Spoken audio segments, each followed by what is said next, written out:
नमस्कार दोस्तों, मैं श्रवण आप सभी का स्वागत करता हूं अपने YouTube चैनल परीक्षा रात्रि में। इस वीडियो में हम मौर्य प्रशासन के बारे में जानने का प्रयास करेंगे। तो आप सभी कॉपी कलम निकालिए, नोट करते रहिए और साथ ही समझते रहिए। देखिए मौर्य प्रशासन की यदि बात करें तो यहाँ पर क्या होते थे, राजा हेड होते थे। तो ये मौर्य प्रशासन जो है यहाँ पर राजतंत्रात्मक था। कैसा था? तो राजतंत्रात्मक।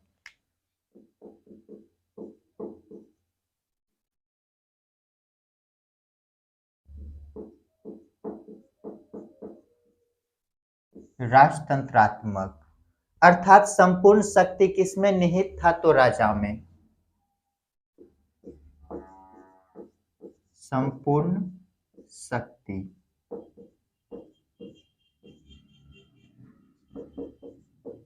राजा में। ये जो मौर्य काल है यहाँ पर जो है कि सबसे विस्तृत नौकरशाही देखने को मिले हैं। सबसे विस्तृत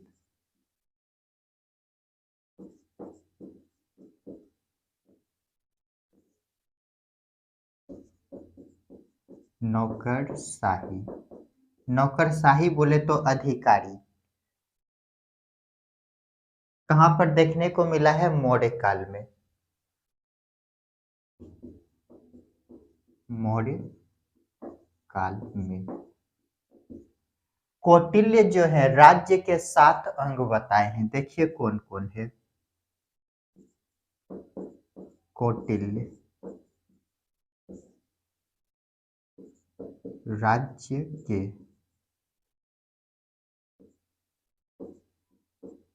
7 अंग बताए हैं। ये 7 अंग कौन कौन है? देखिए, पहले लिखते हैं राजा। राजा, इसको सहायता देने के लिए अमात्य।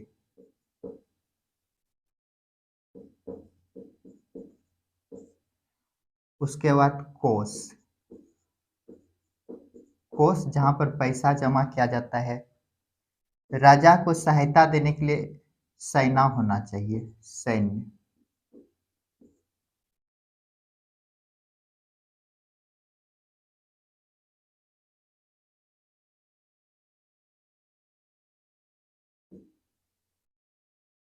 मित्र,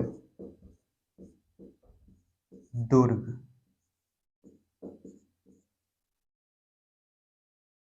और राष्ट्र। तो देखिए कौटिल्य के अनुसार राज्य के 7 अंग कौन कौन है? राजा, राजा को सहायता देने के लिए अधिकारी होंगे। उसके बाद राजा के पास पैसा होना चाहिए, सेना होनी चाहिए और राजा जो है कि मित्रता का भी व्यवहार करे। दुर्ग अर्थात अपने जो है कि राजा जो है कि अपने जो है कि राज्य को क्या करेंगे? दुर्गीकृत करेंगे, राष्ट्र को। और देखिए ये जो मौर्य काल है यहाँ पर जो है कि मंत्री परिषद जो होते थे, इसे जो है कि अशोक के अभिलेखों में परिसा कहा गया है। अशोक के अभिलेखों में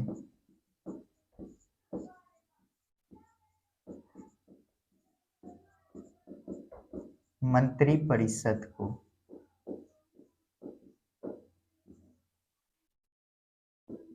क्या कहा गया है? परिसा। ये मंत्री परिषद क्या करते हैं? राजा का सहायता। ये जो है कि मंत्री परिषद जो है राजा का सहायता करते हैं।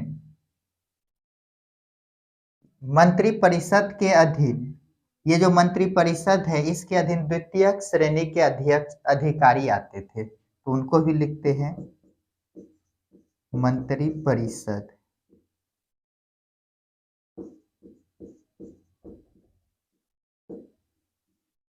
के अधीन द्वितीय श्रेणी के अधिकारी आते हैं। द्वितीय श्रेणी के अधिकारी।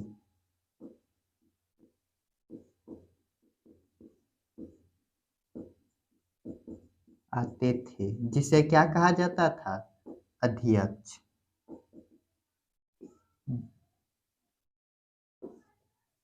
जिसे अध्यक्ष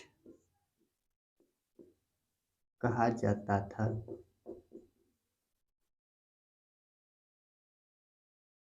और राजा को सहायता देने के लिए 18 जो है कि मंत्री परिषद का समूह होता था। चलिए उनको बाद में देखेंगे, पहले यहाँ तक समझिए। चलिए उनको भी यहाँ पर लिख लेते हैं। राजा को सहायता देने के लिए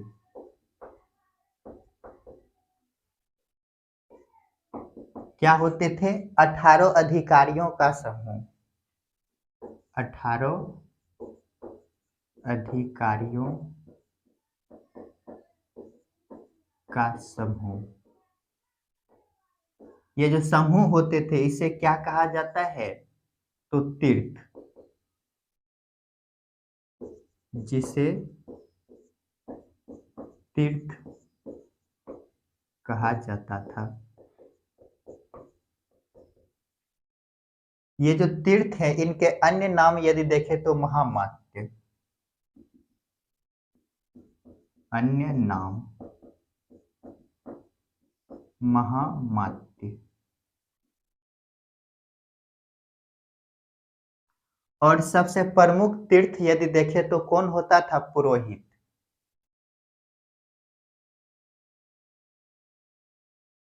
इसी के बाद लिखिएगा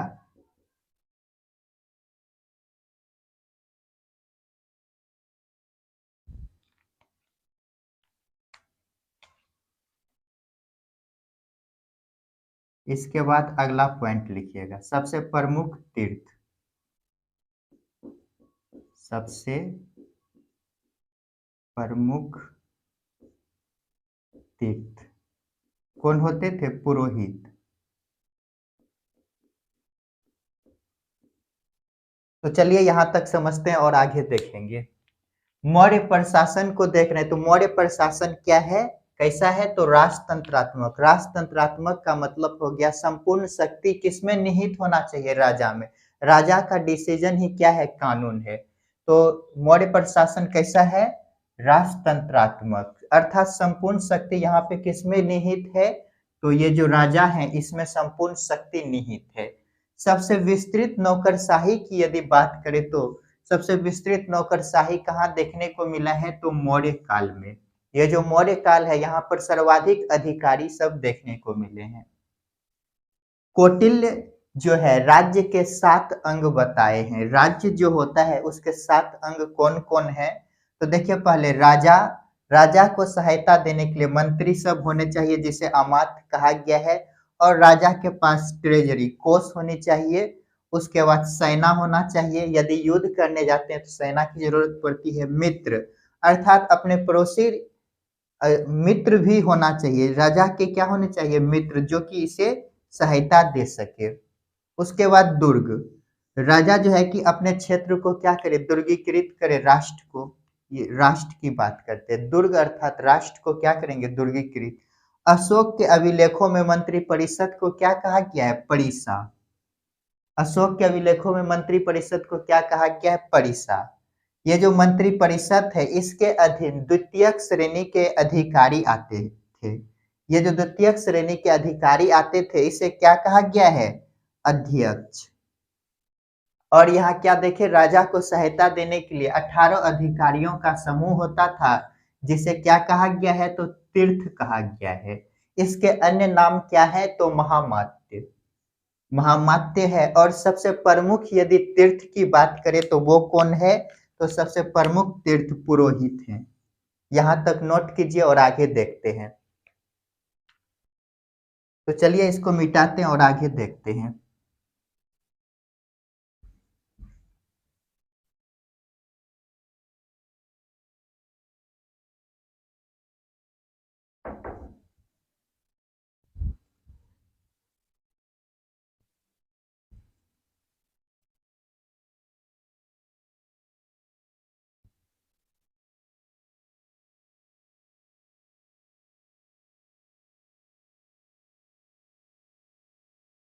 तो देखिए ये जो कौटिल्य के अर्थशास्त्र हैं इसमें 26 तरह के अध्यक्ष की बात कही गई है। तो लिखते हैं कौटिल्य। ये जो कौटिल्य है इसके अर्थशास्त्र में कितने अध्यक्ष की बात की गई है? 26। 26 अध्यक्ष। ये जो 26 अध्यक्ष है इसमें हम महत्वपूर्ण अध्यक्ष को देखेंगे। तो इसमें देखते हैं महत्वपूर्ण अध्यक्ष। महत्वपूर्ण अध्यक्ष। तो देखिए महत्वपूर्ण अध्यक्ष में कौन कौन है। पहले देखते हैं सिक्का या कोसा अध्यक्ष, मुद्रा या कोसा अध्यक्ष, मुद्रा या कोसा अध्यक्ष।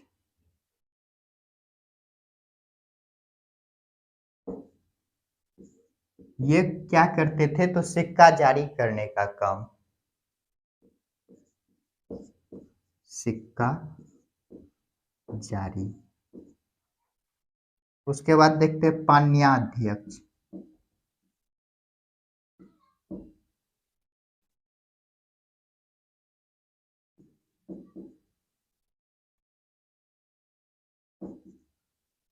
ये पान्याध्यक्ष क्या करते थे? व्यापार।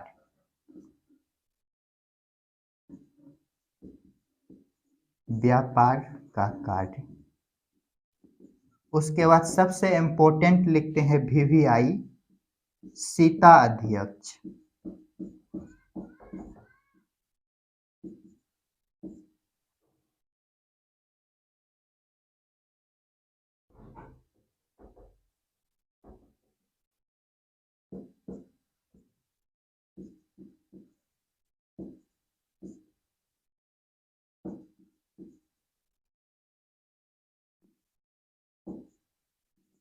ये सीता अध्यक्ष क्या करते थे? राजकीय जो भूमि होते थे उनके अध्यक्ष होते थे। राजकीय राजकीय कृषि विभाग के अध्यक्ष। कृषि विभाग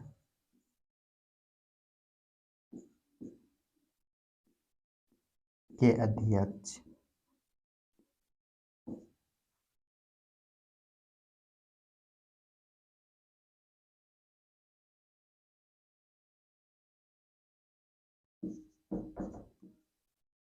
पोतवाध्यक्ष। ये पोतवा अध्यक्ष माप तौल से संबंधित। माप तौल। हस्ती अध्यक्ष।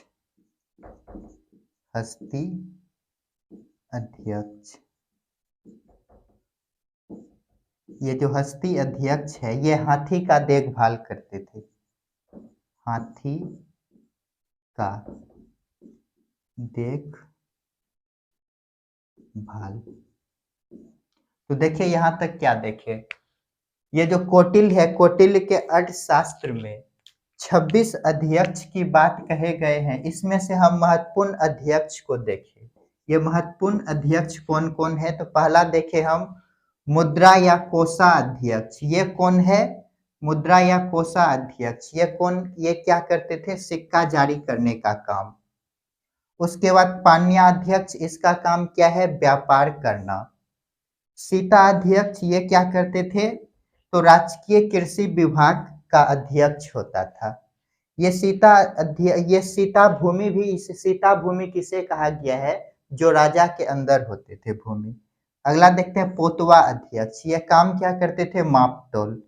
और अस्थि अध्यक्ष ये क्या किससे संबंधित है? हाथी के देखभाल से संबंधित। इनको नोट कीजिए और आगे देखते हैं। ये हस्ती है। हस्ती अध्यक्ष हो लिखिएगा। तो चलिए इसको मिटाते हैं और आगे देखते हैं।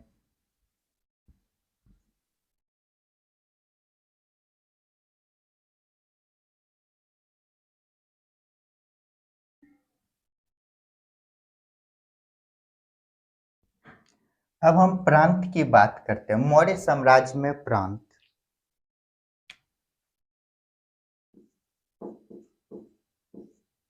ये जो मौर्य साम्राज्य है प्रांतों में विभाजित थे। मौर्य साम्राज्य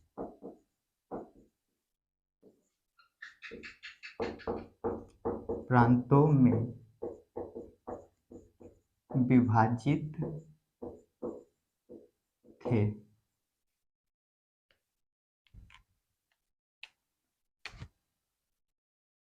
देखिए चंद्रगुप्त मौर्य जो है इसके समय 4 जो है कि प्रांत थे। चंद्रगुप्त मौर्य के समय कितना है, जो 4 प्रांत हैं। और सर्वाधिक प्रांत किसके समय हुआ, तो अशोक के समय।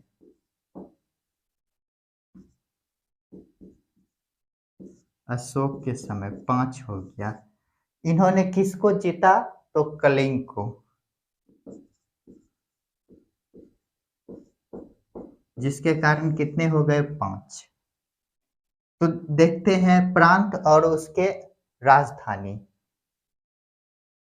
लिखिएगा प्रांत राजधानी। पहले देखते हैं उत्तरापंत।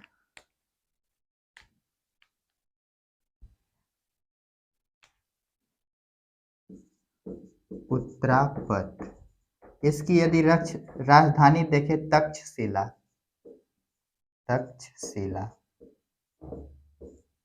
दक्षिणापथ,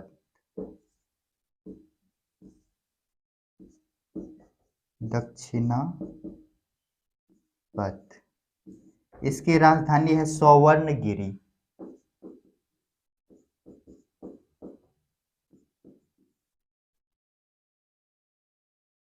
और मध्य प्रदेश,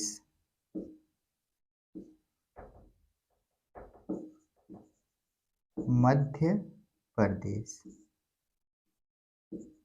इसकी राजधानी है पाटलिपुत्र, पटना। पाटलिपुत्र, वर्तमान में पटना। और यदि देखें अवंती, अवंती, इसकी राजधानी कहाँ है, उज्जैन।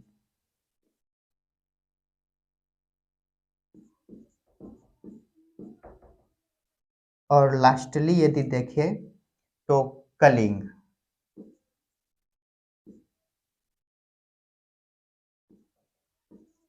कलिंग, ये जो कलिंग है इसकी राजधानी कहाँ थे, तोखली, तोसरी, तोखली,